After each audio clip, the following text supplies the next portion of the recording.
Doctor Jahangir Alam, আপনি একদিকে মুক্তিযুদ্ধের যে বিষয়ক যে সংগঠন এফেক্ট ফাউন্ডেশন চেয়ারম্যান এবং সাবেক এনবিআর কমিশনার, বর্তমানে বঙ্গবন্ধু স্যাটেলাইটের ডাইরেক্টর। তো আপনার কাছে 2021 সালটা কেমন গেছে?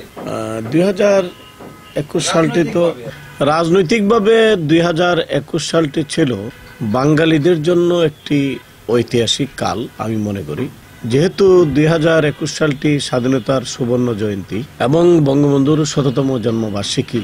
করোনা কালেও মানুষের সামাজিক অবস্থান থেকেই এদেশের জনগণ অত্যন্ত জাঁকজমকপূর্ণভাবে বিভিন্ন স্কুল, কলেজ, প্রতিষ্ঠান, বিশ্ববিদ্যালয়গুলিতে সামাজিক নিরাপত্তা বজায় রেখে প্রত্যেকেই তার দায়িত্বটি পালন করেছে। একজন নাগরিক হিসাবে আমি বলবো যে বাংলাদেশের আমরা একটি সুবর্ণ জয়ন্তী উদযাপন করেছি এবং এটি আমাদের জন্য একটি ঐতিহাসিক 2021। আমরা 2021-কে ঐতিহাসিক একটি দিবস হিসাবে, ঐতিহাসিক একটি বৎসর হিসাবে, ঐতিহাসিক একটি চিরন্তন সত্য কথার যে বলার যে একটা অভিপ্রায় ছিল সেটি আমাদের মধ্যে ঘটেছে।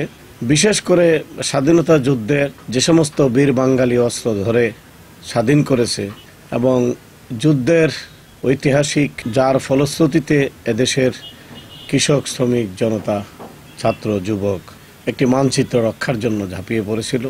2021 সালে আমরা যে সকল বীর মুক্তিযোদ্ধারা আত্মাহুতি দিয়েছে বিগত দিনে তাদেরকে আমরা শ্রদ্ধার সাথে স্মরণ করেছি। বিশেষ করে আমাদের ভারতীয় মিত্র বাহিনী, তৎকালে শ্রীমতী ইন্দিরা গান্ধীর কথা বলেছি, সেনা সদস্য ভারতের আত্মাহুতি দিয়েছেন তাদের কথা স্মরণ করেছি এবং এখনও যারা পঙ্গুত্ব বরণ করে আছে তাদেরকেও আমরা স্মরণ করেছি। আমরা দীর্ঘদিন থেকে আমরা মুক্তিযোদ্ধা দিবসটি ঐতিহাসিকভাবে স্মরণ করার জন্য, পালন করার জন্য কর্তৃপক্ষের সমীপে আবেদন নিবেদন করেছি। যেহেতু ডিসেম্বর মাস, তো বিজয়ের মাসের প্রথম দিনেই আমি মনে করি যে এটা আমাদের মুক্তিযোদ্ধা দিবস হিসাবে স্বীকৃতি পাওয়া উচিত। ওই দিনে আমরা বাংলাদেশের মানুষের সামনে মুক্তিযুদ্ধের মর্ম কথা, বঙ্গবন্ধুর আদর্শের মর্ম কথা এবং সঠিক তথ্যের অবকাশের কথা এদেশের মানুষে উপস্থাপন করার নিমিত্তেই আমরা মুক্তিযোদ্ধা দিবসটি পালন করার জন্য এবং সরকারিভাবে ঘোষণার জন্য আমরা আবেদন নিবেদন জানিয়ে আসছিলাম। আমি মনে করি যে সংশ্লিষ্ট কর্তৃপক্ষ বলতে আমি মন্ত্রণালয় বুঝি, মুক্তিযুদ্ধ বিষয়ক মন্ত্রণালয়। মুক্তিযুদ্ধ বিষয়ক মন্ত্রণালয় সঠিকভাবে আমাদের এই বিষয়গুলো ঊর্ধ্বতন কর্তৃপক্ষ মাননীয় প্রধানমন্ত্রীর সমীপে উপস্থাপিত করতে ব্যর্থ হয়েছে, যার ফলে আমাদের এই মুক্তিযোদ্ধা দিবসটি নিয়ে আমরা অত্যন্ত কি বলবো যে মুক্তিযোদ্ধারা অত্যন্ত অবহেলিত এবং এখনও সারা বাংলাদেশে প্রায় 85% বীর মুক্তিযোদ্ধারা গ্রামে গঞ্জে কষ্ট পাচ্ছে এবং এই সরকারের আমলেই মুক্তিযোদ্ধারা কিছুটা হইলেও সম্মান পাচ্ছে, ইজ্জত পাচ্ছে, ভাতা পাচ্ছে, রেশন পাচ্ছে, যেটা পূর্বেকার সরকারের আমলে বীর মুক্তিযোদ্ধারা নিমজ্জিত ছিল। তাদের বীরত্বের কথা দেশের মানুষ জানত না, তাদের ইতিহাসের কথা দেশের মানুষ জানত না, বঙ্গবন্ধুর মর্মের কথা দেশের মানুষ জানত না, বঙ্গবন্ধুর আদর্শের কথা জানত না, যার ফলে মুক্তিযুদ্ধের চেতনায় নিমজ্জিত ছিল। আমরা মুক্তিযুদ্ধের চেতনার কথা দেশের মানুষের সামনে বলতে সক্ষম হয়েছি, উপস্থাপন করতে সক্ষম হয়েছি এবং সঠিক তথ্য, মুক্তিযুদ্ধের ইতিহাসের সঠিক তথ্য এদেশের মানুষের সামনে উপস্থাপন করতে মাননীয় প্রধানমন্ত্রীর সমীপে সংশ্লিষ্ট কর্তৃপক্ষের মাধ্যমে সরকারের বিভিন্ন মহলেও বীর মুক্তিযোদ্ধাদের আবেদন নিবেদনের কথা, কিন্তু মুক্তিযোদ্ধারা অত্যন্ত বয়স্ক, অবহেলিত, যার ফলে ব্যাপক কিছু করার মতন তাদের সেই শক্তি সাহস নেই। বর্তমান সরকারের বিভিন্ন মেগা প্রকল্পের মধ্যে 3টি প্রকল্প খুবই গুরুত্বপূর্ণ, যেগুলো এগিয়ে চলছে, কাজ প্রায় শেষের পথে। Karnaphuli tunnel, metro rail, Padma সেতু। পদ্মা সেতু একটু দিগন্তকারী পদক্ষেপ, যেটি সরকারের উন্নয়নের ধারাবাহিকতার অংশ। যে সমস্ত ওয়াদা সরকার জনগণের সামনে উপস্থাপন করেছিল সেটি হলো রাষ্ট্রের উন্নয়নের গতিধারা এগিয়ে নিয়ে যাওয়া এবং জনগণের জন্য বিশেষ করে কৃষি খাত, বিদ্যুৎ খাত, শিক্ষা খাত প্রয়োজনীয় কার্যকরী ভূমিকা গ্রহণ করে দেশকে এগিয়ে নিয়ে যাওয়া। আমি মনে করি যে রাষ্ট্রের উন্নয়নের গতিধারা হিসাবে নিয়ম শৃঙ্খলা এগিয়ে যাবে এবং বীর মুক্তিযোদ্ধারা তাদের মর্মের কথা, তাদের ইতিকথা, তাদের যুদ্ধের কথা তারা দেশের মানুষের সামনে উপস্থাপন করতে পারবে।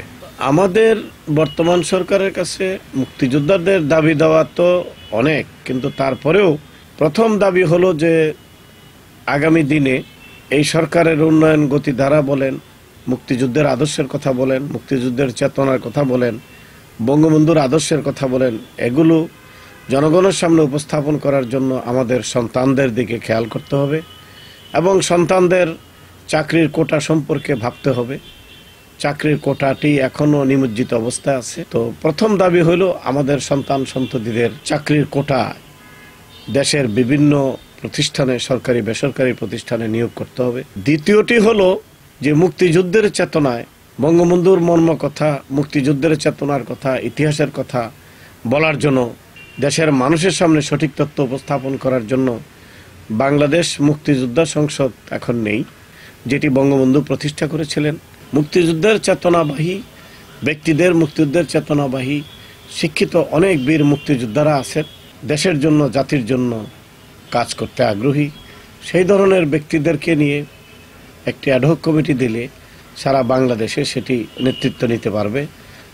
তা না হলে আমাদেরকে সেই নির্বাহী অফিসার, ডিসিদের নিয়ন্ত্রণে থেকে মুক্তিযোদ্ধারা কাজ করতে পারে না, ঐক্যবদ্ধ থাকতে পারে না, আদর্শের কথা বলতে পারে না, চেতনার কথা বলতে পারে না।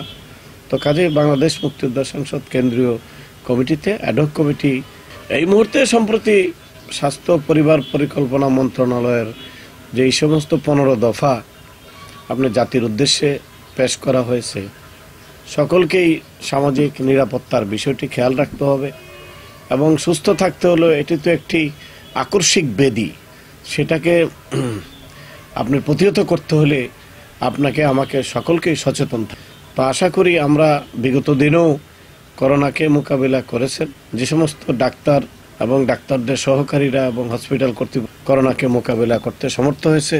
সাথে সাথে দেশ ও জনগণকে সচেতন থাকতে হবে, স্কুল কলেজ শিক্ষা প্রতিষ্ঠানে নিয়মানুবর্তিতা মানতে হবে। তাহলে আশা করি যে আমরা এই করোনা কালকে রুখে দাঁড়াতে পারব। এই বাংলা টিভি 71-এর সামনে কিছু কথা বলার সুযোগ দেওয়ার জন্য আমি বাংলা টিভি 71-কে অসংখ্য ধন্যবাদ জানাই।